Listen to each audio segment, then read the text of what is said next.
नमस्कार दोस्तों, स्वागत है वर्ल्ड टॉक्स हिंदी में। भारत सरकार ने एक ऐसा फैसला लिया है जिसका सीधा असर अब बांग्लादेश की निर्यात व्यवस्था पर पड़ेगा। तो चलिए देखते हैं पूरा विषय क्या है। दरअसल भारत ने उस ट्रांसशिपमेंट फैसिलिटी को पूरी तरह खत्म कर दिया है, जिसके तहत बांग्लादेश अपने एक्सपोर्ट सामान को भारत के जरिए तीसरे देशों तक भेज सकता था। यह सुविधा जून 2020 में दी गई थी, जिससे बांग्लादेश नेपाल, भूटान और म्यांमार जैसे देशों को अपना सामान भारत के एयरपोर्ट्स और बंदरगाहों के जरिए भेज सकता था। लेकिन अब एक सरकारी सर्कुलर के जरिए इसे तत्काल प्रभाव से रद्द कर दिया गया है। इस फैसले के पीछे भारत के एक्सपोर्टर्स का दबाव भी एक बड़ी वजह बताया जा रहा है। खासकर अपैरल सेक्टर यानी परिधान उद्योग से जुड़े व्यापारियों का कहना था कि बांग्लादेशी माल की आवाजाही के कारण उन्हें एयर कार्गो में जगह नहीं मिल रही थी। एपीसी यानी अपैरल एक्सपोर्ट प्रमोशन काउंसिल के चेयरमैन सुधीर सेखरी ने दावा किया कि रोजाना 20 से 30 ट्रकों में लदे बांग्लादेशी माल की वजह से दिल्ली एयर कार्गो टर्मिनल पर भारी भीड़ हो रही थी, जिससे भारतीय एक्सपोर्ट्स को नुकसान हो रहा था।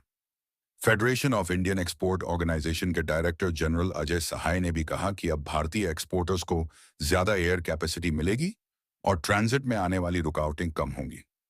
लेकिन इसका असर केवल भारत बांग्लादेश के बीच नहीं, बल्कि नेपाल और भूटान जैसे लैंडलॉक्ड देशों पर भी पड़ सकता है, जो बांग्लादेश से व्यापार के लिए इसी मार्ग का इस्तेमाल करते थे।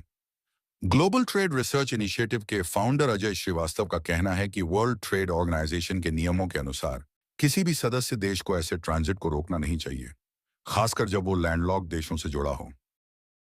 अब बड़ा सवाल यह है कि क्या भारत का यह फैसला अंतर्राष्ट्रीय नियमों के खिलाफ तो नहीं, और क्या इससे दक्षिण एशिया में व्यापारिक संतुलन पर असर पड़ेगा। लेकिन एक और जरूरी सवाल यह भी उठता है, क्या यह फैसला सिर्फ व्यापार तक सीमित है या इसके पीछे कोई रणनीतिक संदेश भी छिपा है। बीते कुछ महीनों में हमने देखा कि बांग्लादेश में कुछ ऐसे तत्व जैसे मोहम्मद यूनुस और उनकी गैंग भारत विरोधी नैरेटिव को बढ़ावा दे रहे हैं। भारत पर उंगलियां उठाना, आंतरिक मामलों में हस्तक्षेप की कोशिशें और अंतर्राष्ट्रीय मंचों पर भारत की छवि को नुकसान पहुंचाने की रणनीति, क्या अब भारत इसका जवाब धीरे धीरे देना शुरू कर रहा है। ये ट्रांसशिपमेंट सुविधा को खत्म करना शायद एक आर्थिक फैसला लगे, लेकिन इसके राजनीतिक संकेत बहुत गहरे हो सकते हैं। दूसरी तरफ ये फैसला ऐसे वक्त पर आया है जब अमेरिका ने भारत और बांग्लादेश दोनों देशों पर भारी टैरिफ लगा दिए हैं।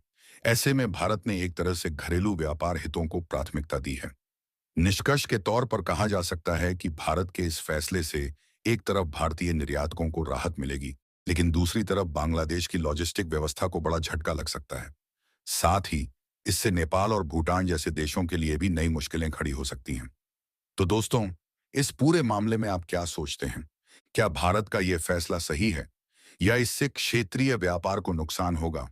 और क्या बांग्लादेश को अब अपने भारत विरोधी रवैये की कीमत चुकानी पड़ रही है? अपने विचार कमेंट में जरूर बताएं, और अगर आप हमारे चैनल पर नए हैं तो सब्सक्राइब करना ना भूलें। मिलते हैं एक और नई रिपोर्ट में। तब तक के लिए धन्यवाद।